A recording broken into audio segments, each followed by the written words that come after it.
All right. Again, there are many different meditation techniques. I mean, if you were to count all of them, you'd have thousands. So each tradition and each teacher may have their own unique approach for the path. And even within the same tradition, you could have multiple teachers or subgroups practicing the same technique a little differently, or using the same source text, but the interpretations could be a little different. Today, we have just a plethora, like the spiritual buffet is open. There are so many options. You can learn everything that you want to learn now, especially post-pandemic with Zoom. You can really even get pretty teachings that were much harder to find 10 years ago. You can just turn on your phone and tune into a class now. So we live in a very fortuitous time when it comes to Dharma. 100 years ago or 500 years ago, you may have had to walk across the country to find a really good teacher. But now good teachers are just a phone call away or within a 15-hour flight at the most. So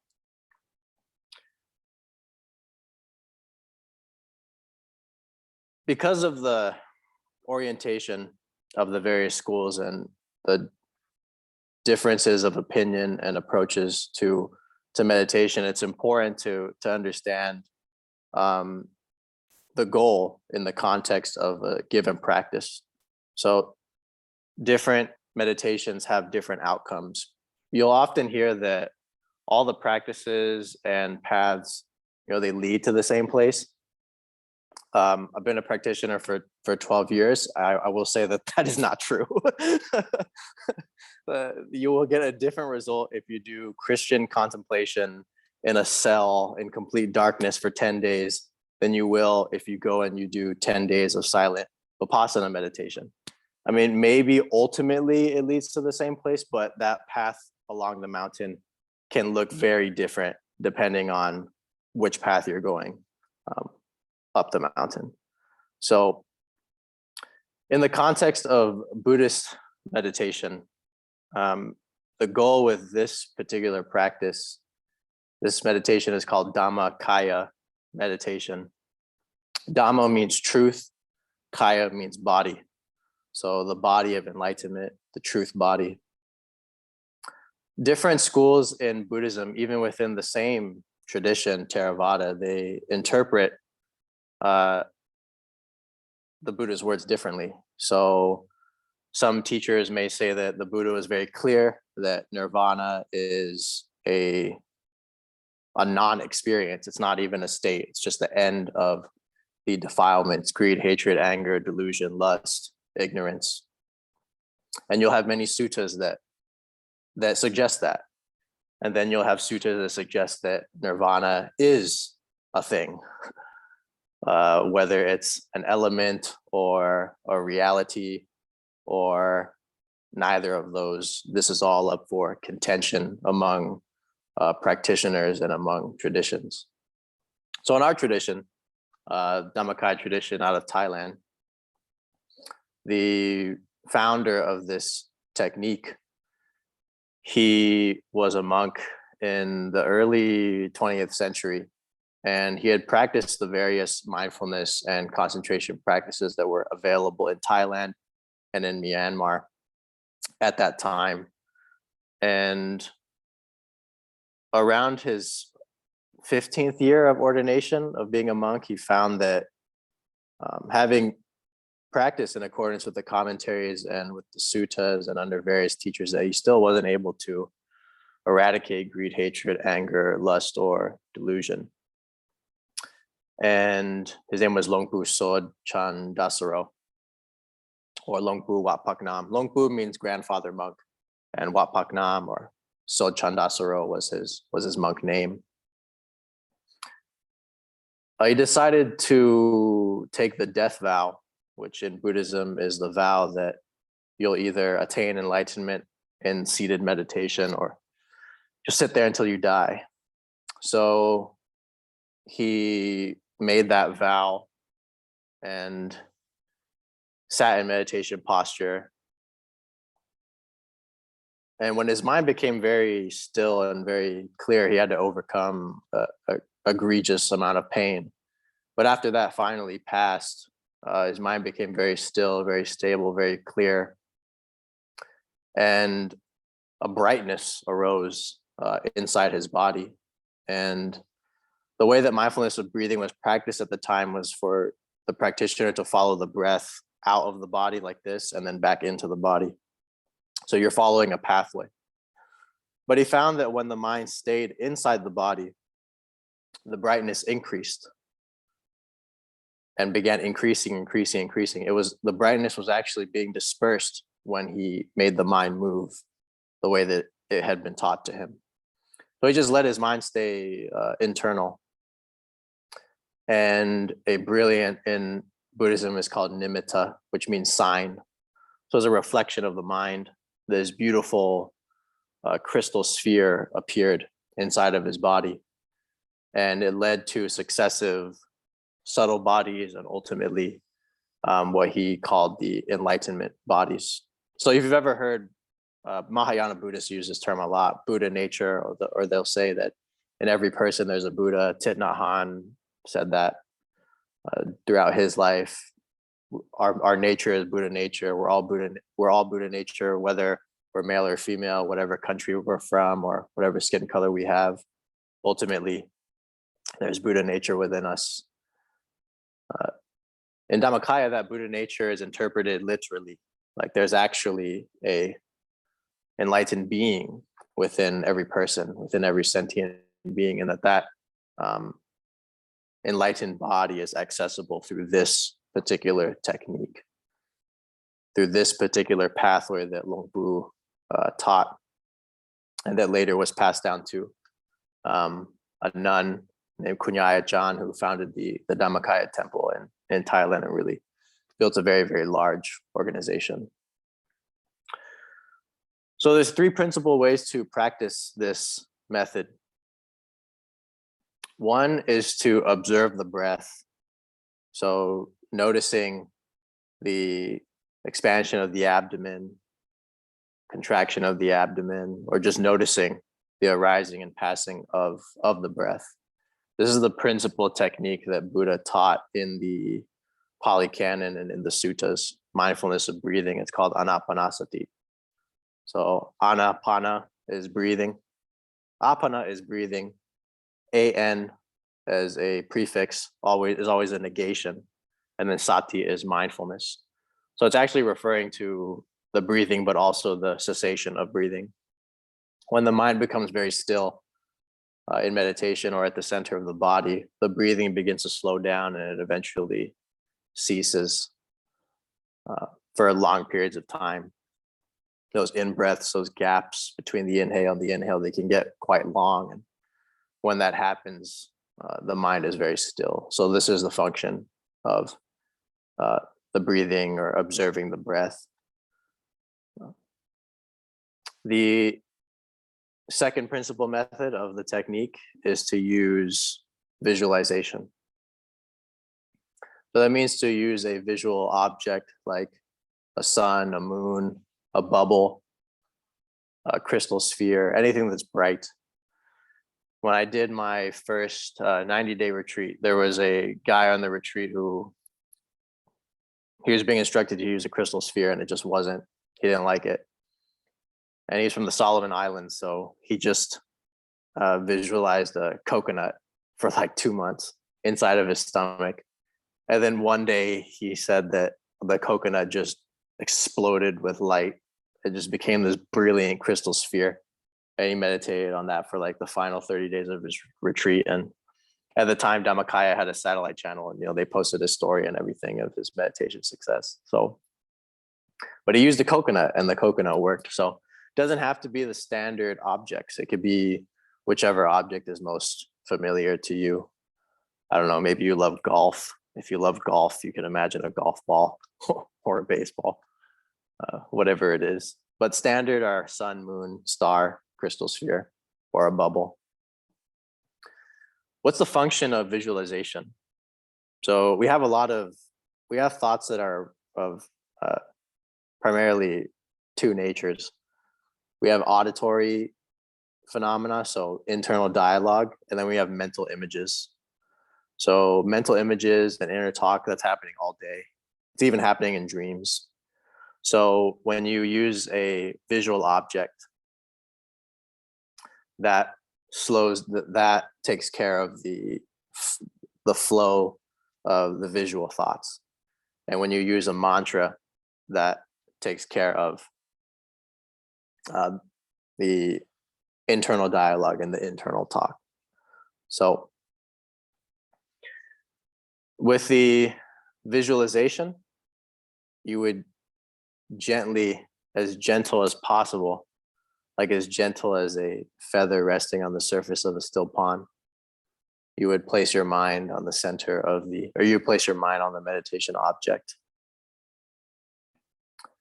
The third principal method is the mantra. So in this technique, you can use a mantra. Mantra is used to take care, to calm the internal dialogue and the internal talk. Here it's Sama Arahang.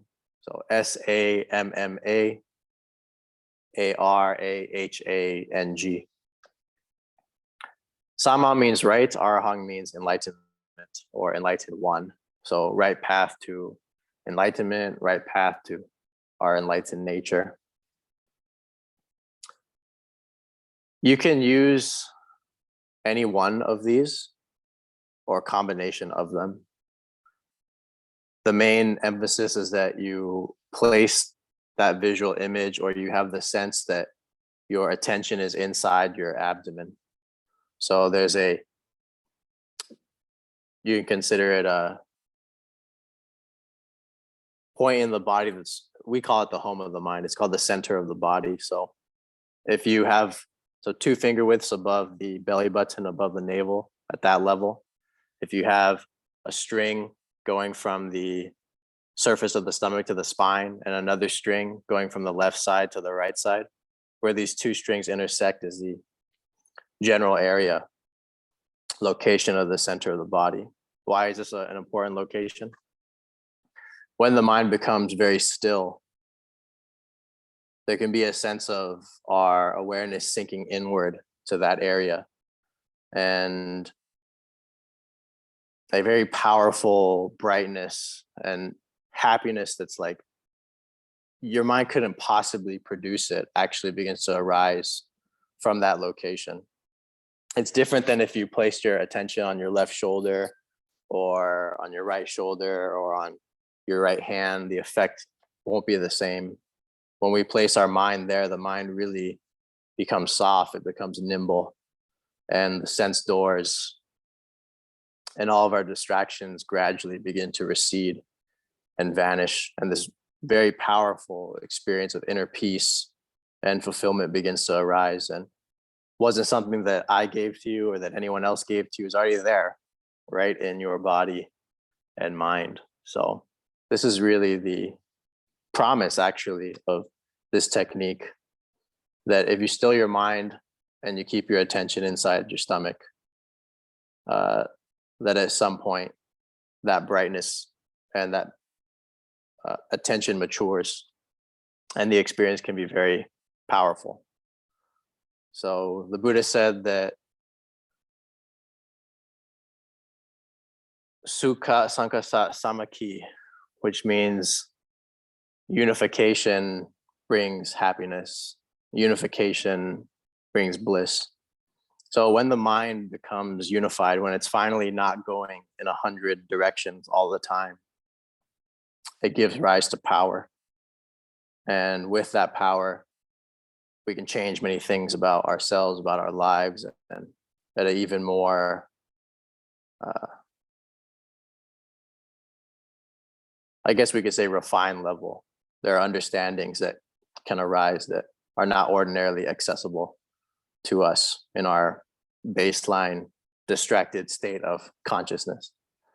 So meditation in this context is unification of mind. Usually it's everywhere. During this time, you become very relaxed. You let go of the past, of the future. You let go of wanting. You empty your heart of all those desires that are always there.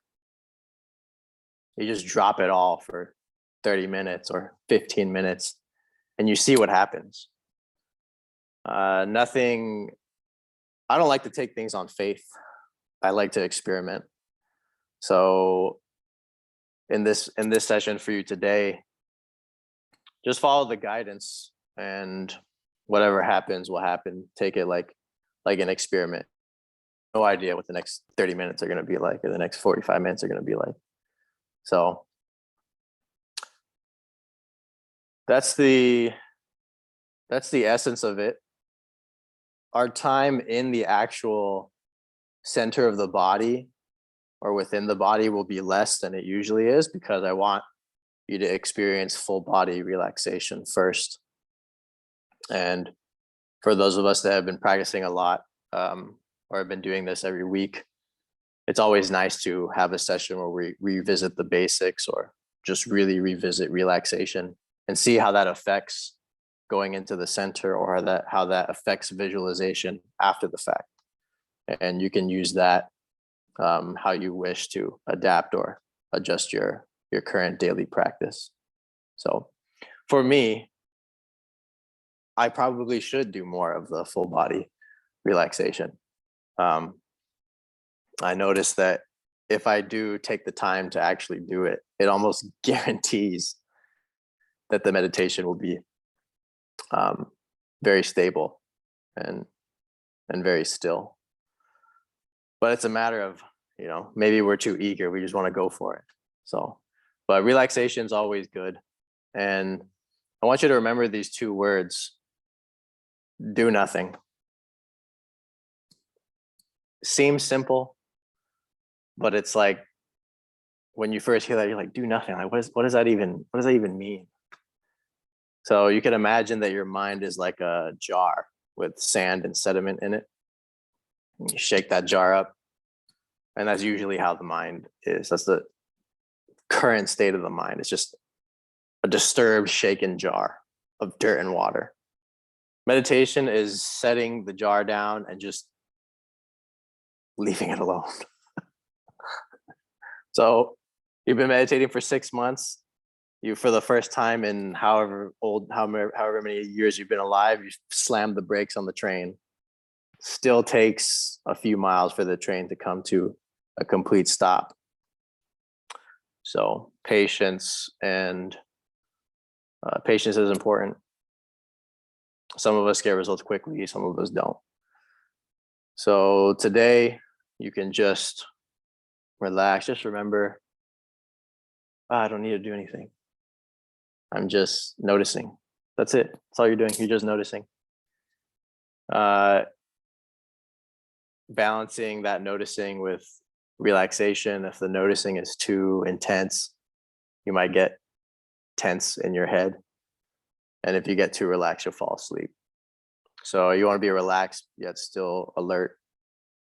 And that's really the best place to be for meditation. Meditation is not sleep.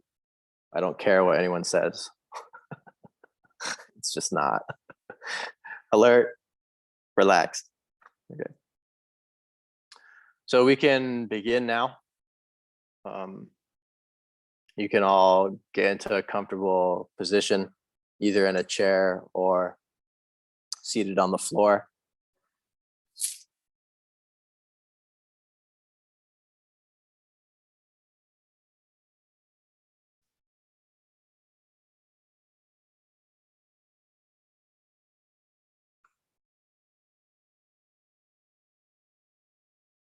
So a couple of things really help with the meditation. One is to, and your eyes can be closed now, so just close your eyes.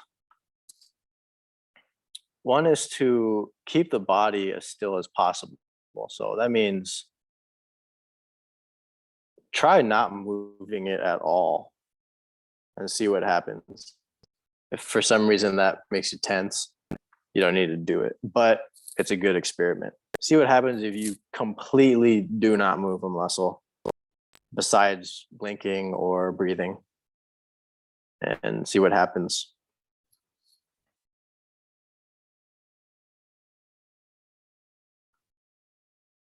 And the other is to smile from the beginning of the meditation until the end. So, yes, slightly smile right now. Just smile a little bit. Doesn't need to be a big grin, but just a slight smile. And every time your mind wanders off the meditation object, before you return to the object or before you return to the image or whatever it is that you're noticing, make sure that you're still smiling.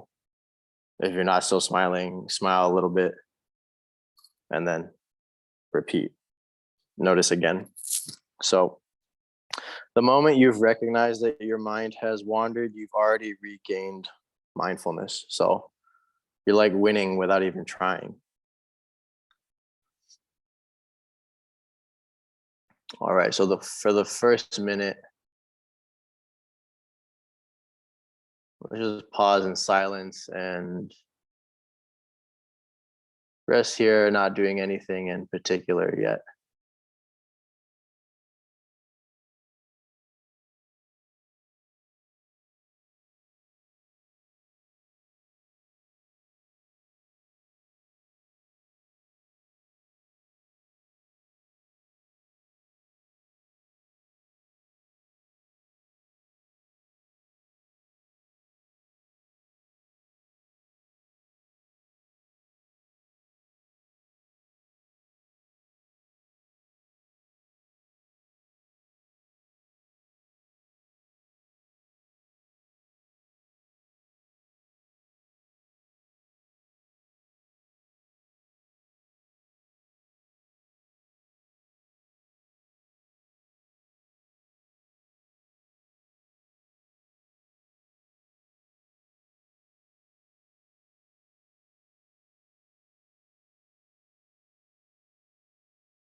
And let's begin with relaxing all the muscles in the forehead.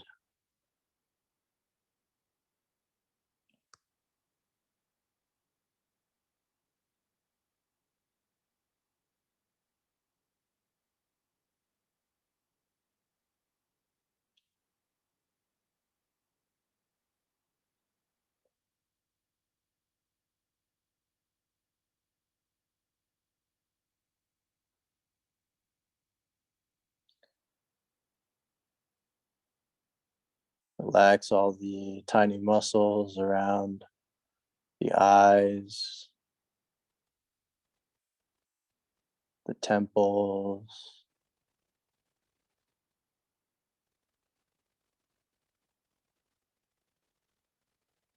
Relax the eyes themselves.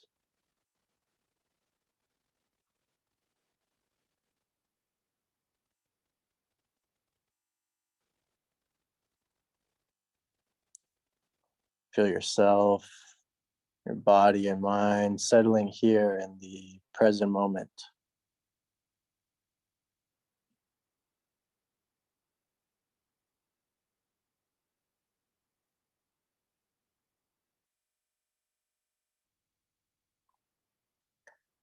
Smile slightly.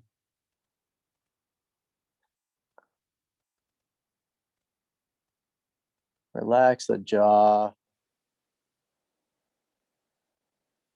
and face.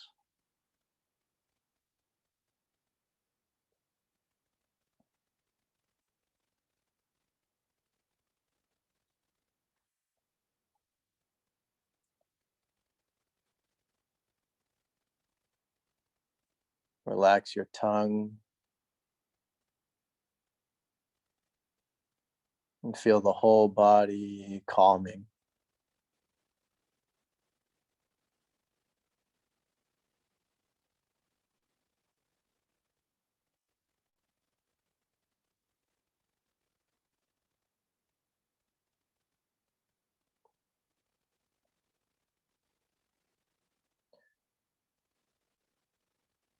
Noticing your left ear, your right ear,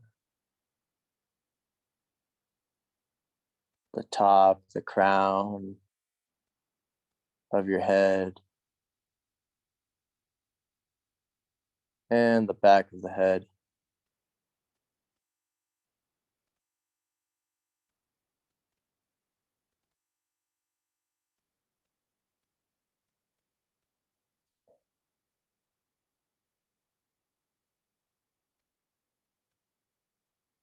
And feeling your head from the inside,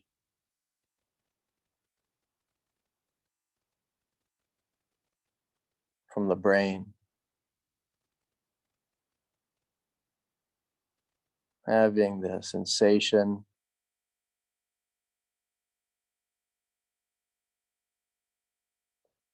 feeling from inside the head.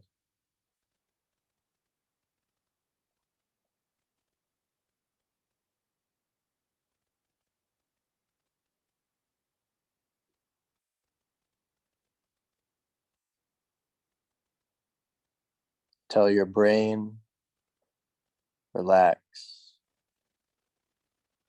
relax.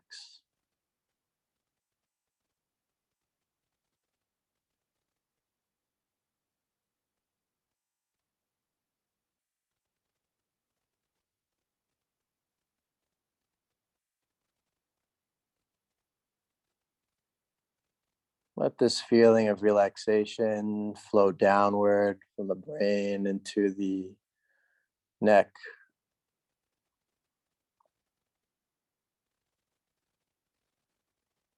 the throat, the back of the neck,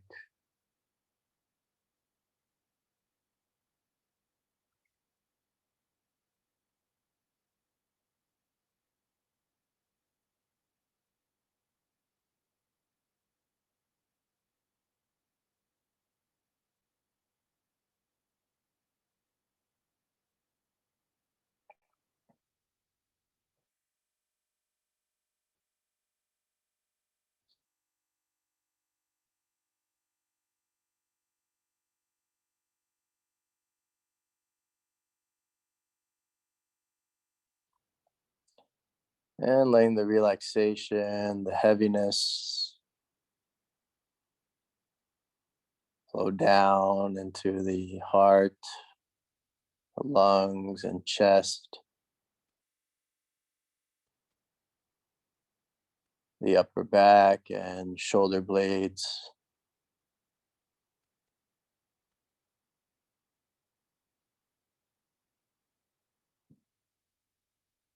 Pleasant relaxation flowing into the shoulders,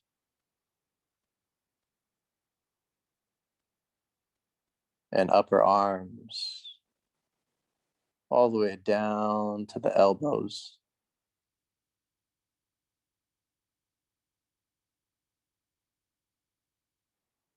Make sure you're still smiling.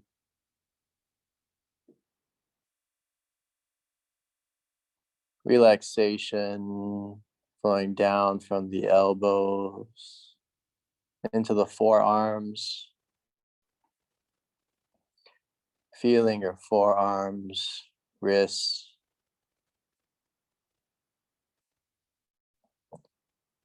feeling your hands.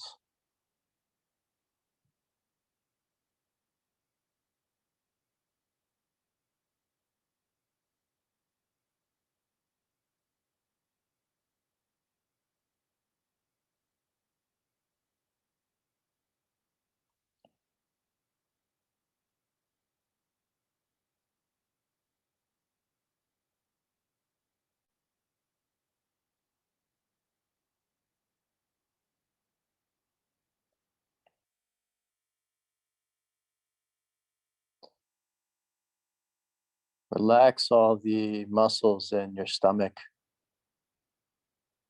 Feel the whole belly open up,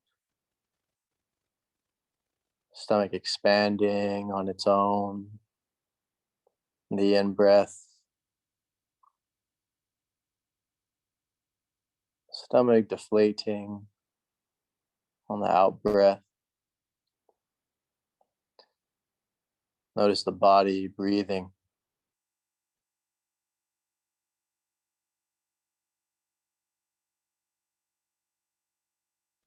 Does it all on its own without any intention on your part.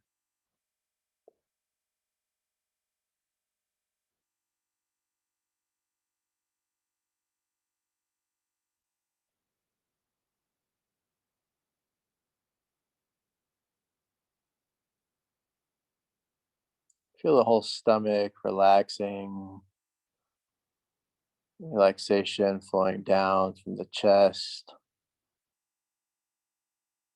into the stomach.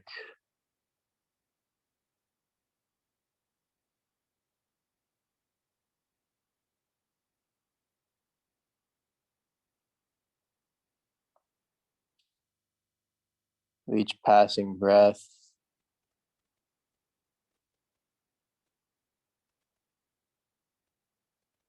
relaxation deepens and this natural wakefulness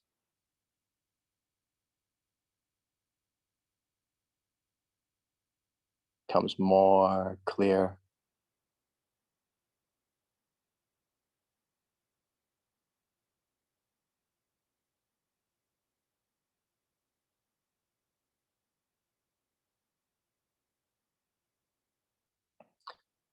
Let the relaxation flow down to the hips,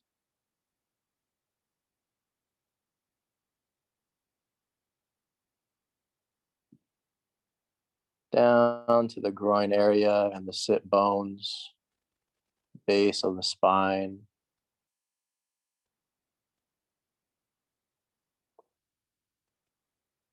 Feel your mid and lower back relaxing as well.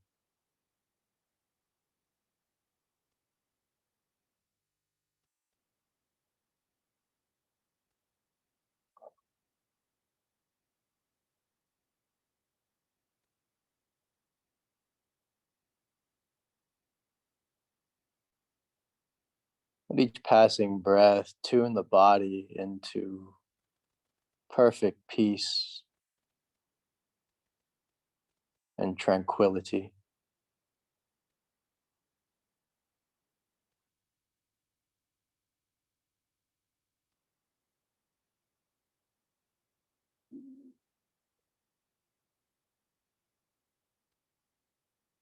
Feel the relaxation entering the thighs,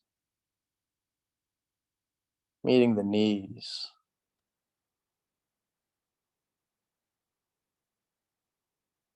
Calm.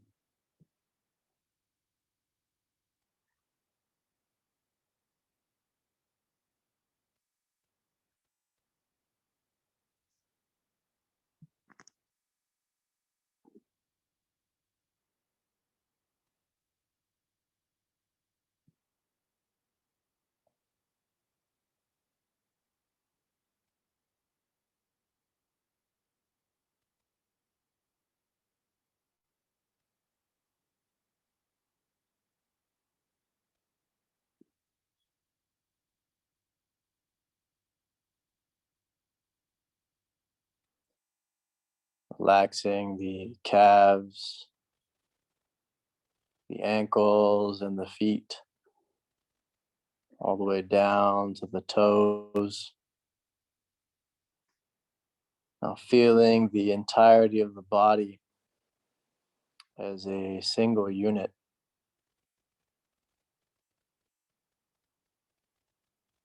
Have mindfulness of the whole body.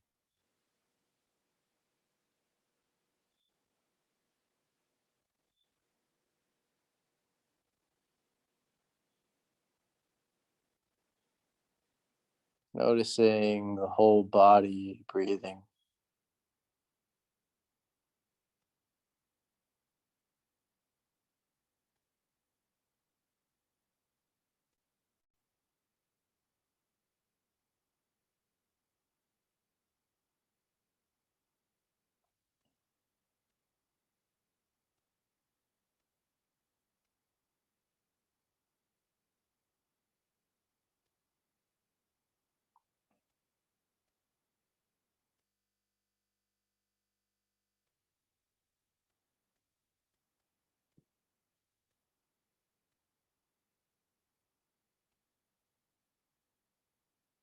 And now for the relaxation of mind.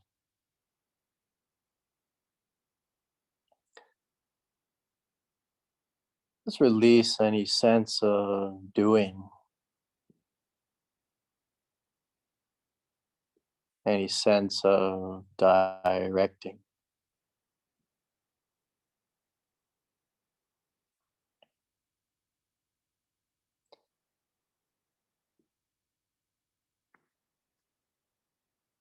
Just drop everything and let go, resting in natural clarity.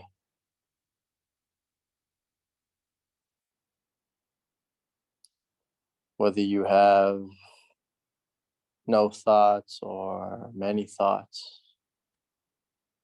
the point here is to just let the mind be as it is.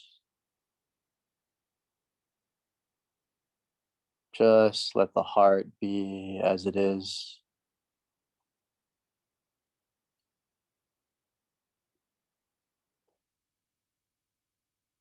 Leave the body alone.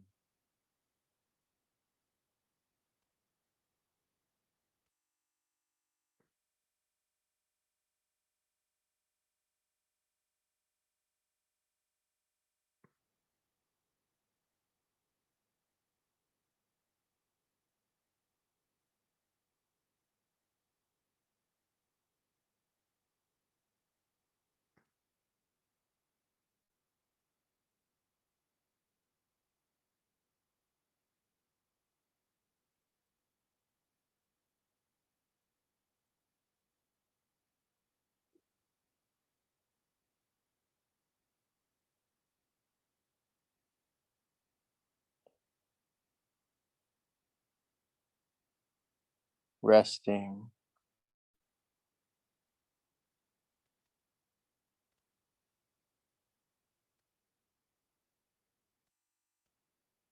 yet aware,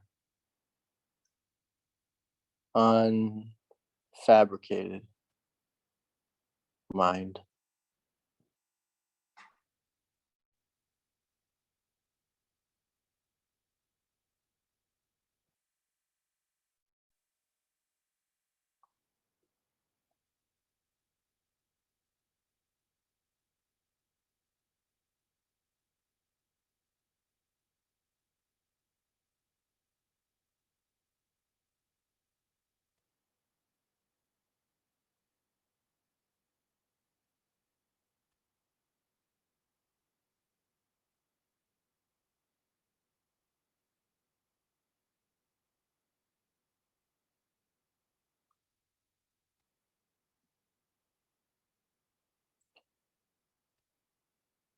Here, do nothing.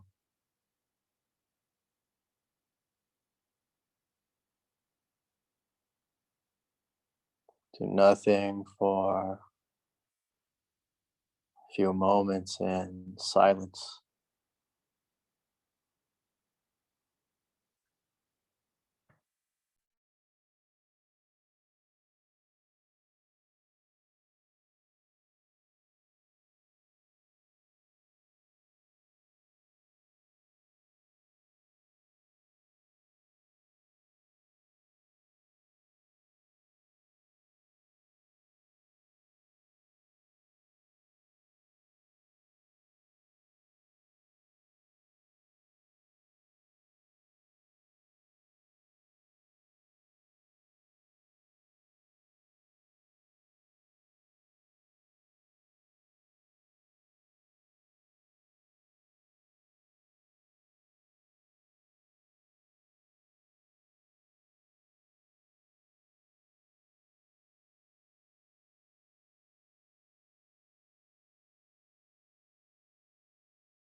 Continuing in this tranquility and peace.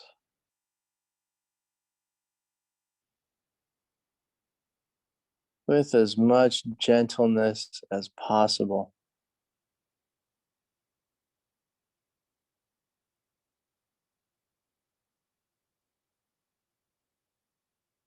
Can imagine a feather resting on the surface of a still body of water. So soft, so gentle,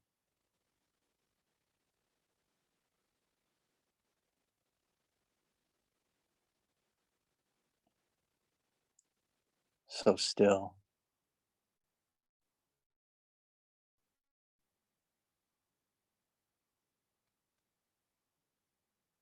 See and feel brightness, the sun, the moon, a crystal sphere, or a star emerging, arising in the center of your body.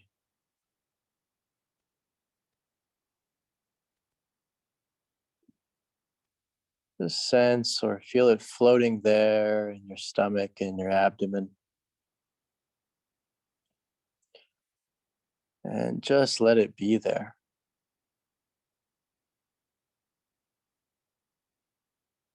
Resting,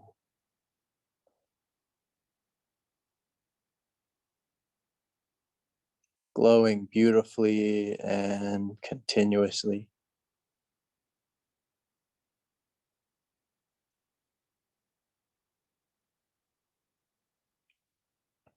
Let your mind feel this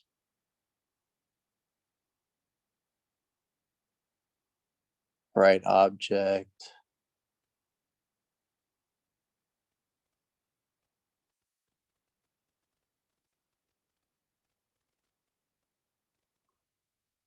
feeling it with softness and gentleness.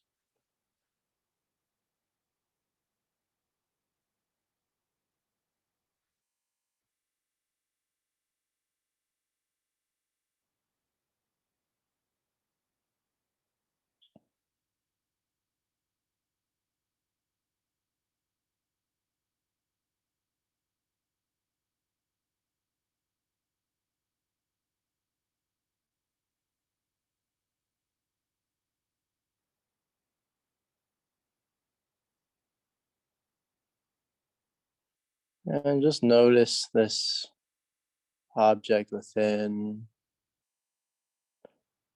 in the present moment with a smile for as long as you can. When the mind wanders to images or thoughts of something else, just re-smile and return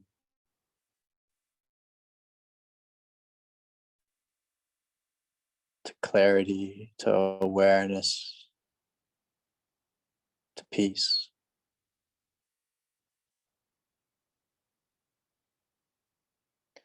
You may have to return again and again.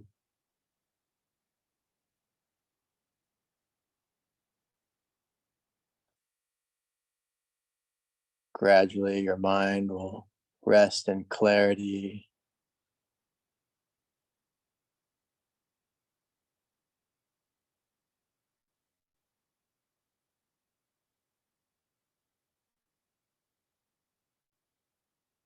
resting with mindfulness for longer and longer periods of time,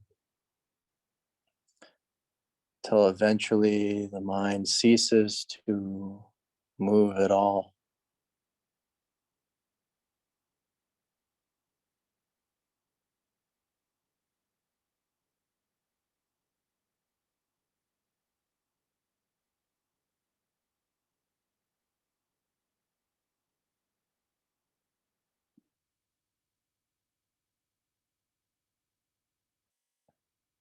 If you wish, you can hear the mantra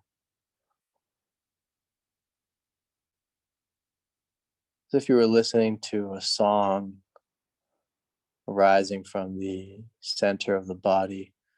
Sama Adrahang.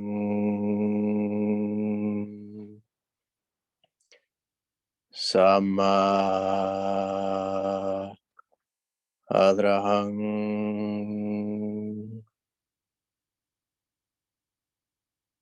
Sama Adrahang.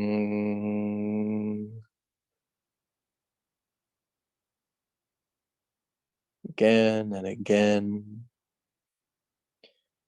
until you don't want to say the mantra anymore.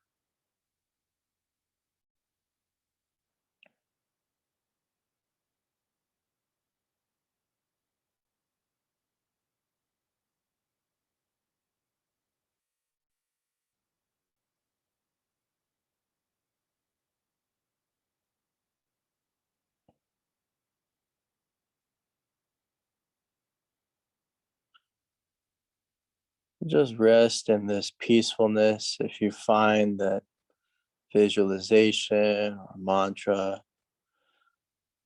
makes your mind uncomfortable, and just return to that full body relaxation.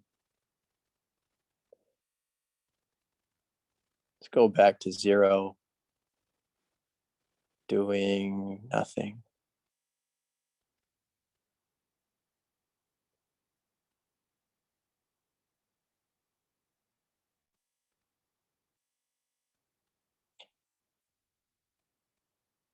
For the long time practitioners,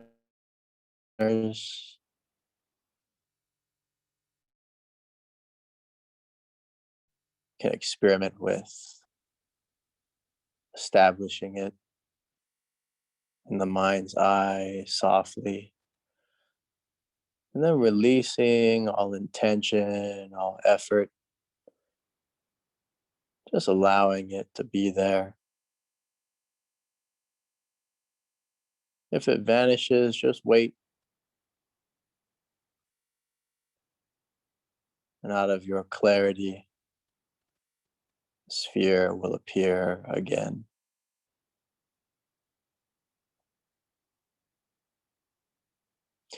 Continue in this way, resting, smiling, until our loving kindness at the end of the meditation.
We'll now begin the sharing and radiating of loving kindness.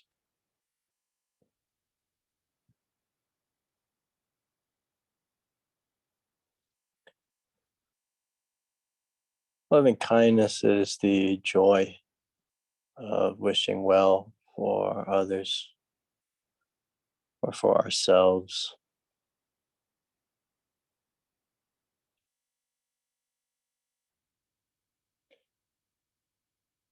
We begin with this body, this mind, as the first object of loving kindness.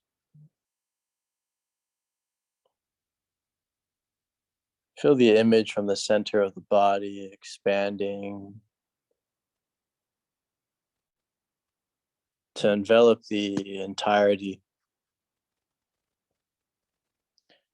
of your physical body and mind. Feel as if the whole body was one radiant, beaming smile.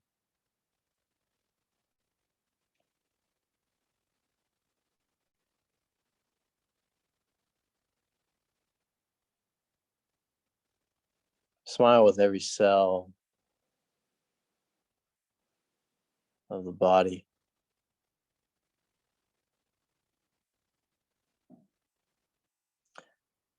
Acknowledge the goodness within your own heart, the love you have for others, the service and the help you've given.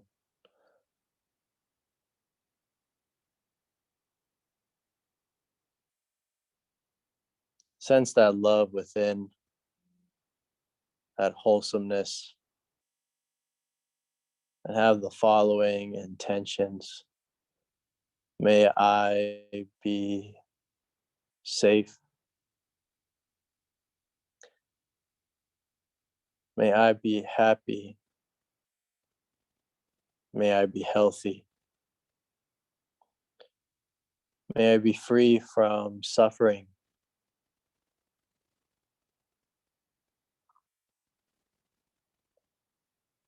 May I awaken.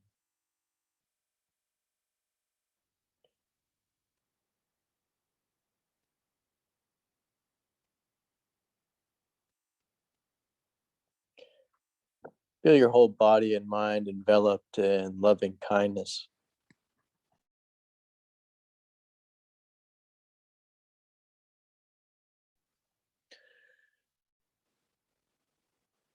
Say internally any of the phrases or combination of phrases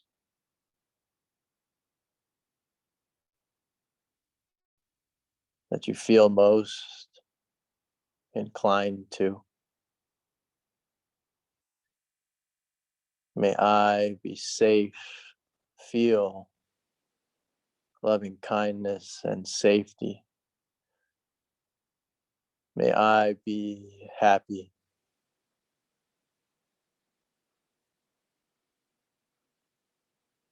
feel happiness.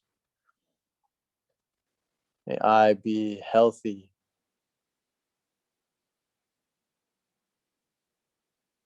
feeling health, feeling vitality. May I be free, feel release from suffering. May I awaken.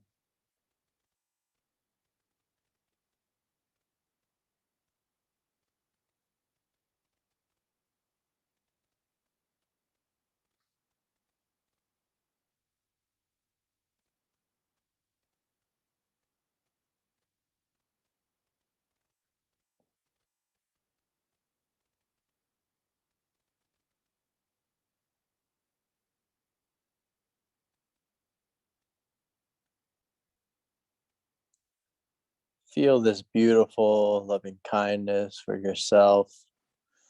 Begin to radiate it outwards. And the space before you, you could see all those people who are near and dear to you, living or passed on. Your parents, spouses, children, brothers, sisters, friends, your mentors, spiritual teachers,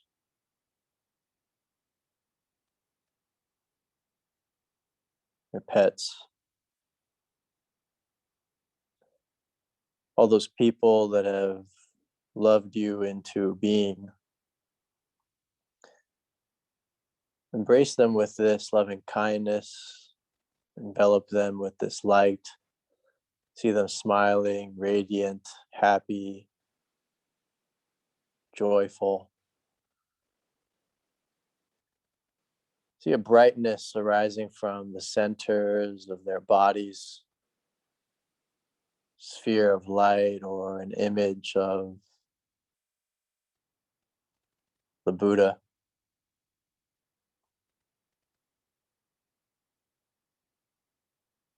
The Dhammakaya. Say to them, may you all be safe. May you all be happy. May you be healthy. May you be free from suffering.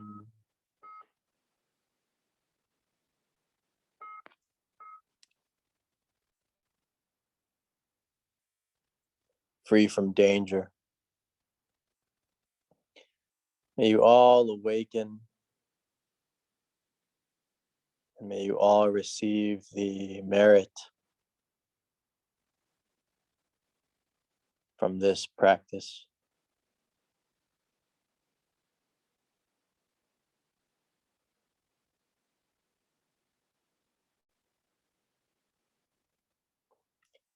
Feel them enveloped in light, enveloped in love and kindness.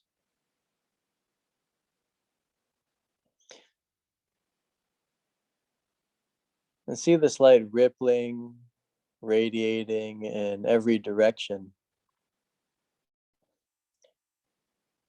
reaching, covering the entirety of the city you live in, rippling and radiating further to embrace the entirety of the state, the entirety of your country,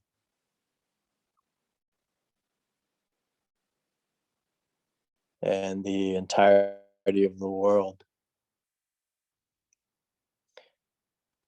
The whole world embraced, enveloped,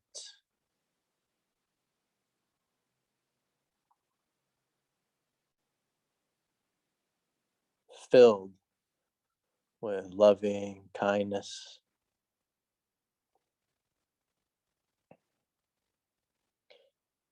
May all beings in this world be safe. May they be happy. May they be healthy. May they be free. May all beings in the world awaken. And may they all receive the merit of this practice.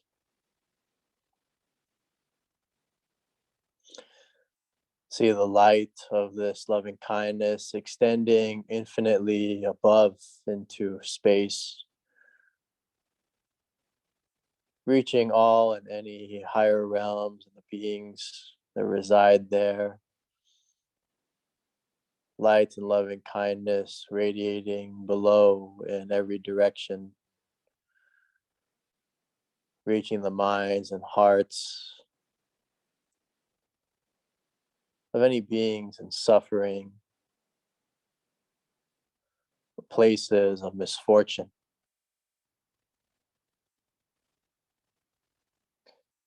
Radiating throughout in every direction, boundlessly and infinitely.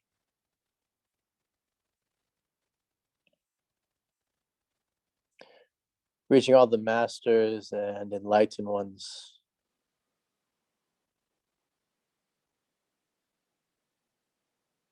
of the path and the teachings.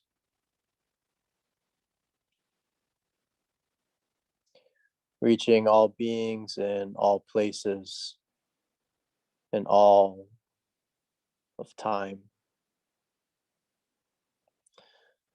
May all beings be safe. May all beings be happy. May all beings be healthy. May they be free. May all beings awaken. May they all be liberated.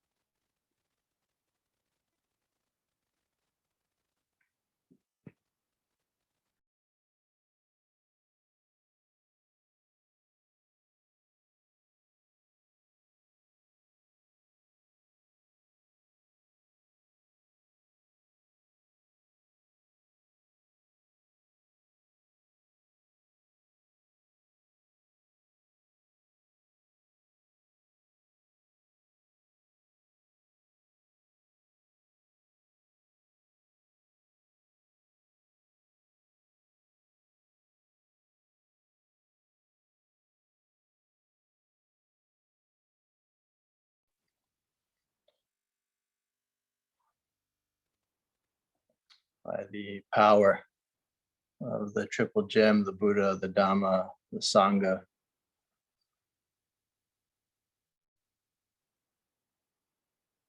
all the masters and guides and guardians.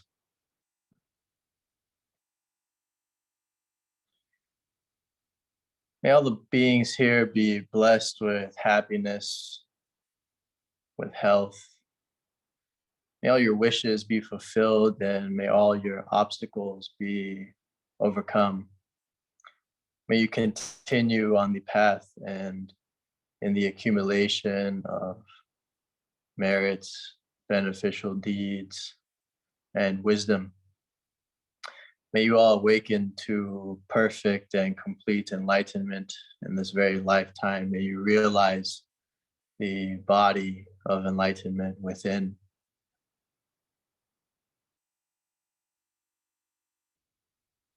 May you continue to serve others and awaken sentient beings.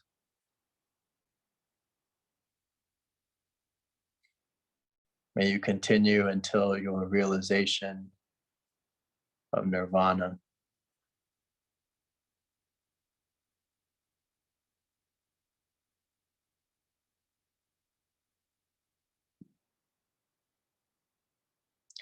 Sadhu.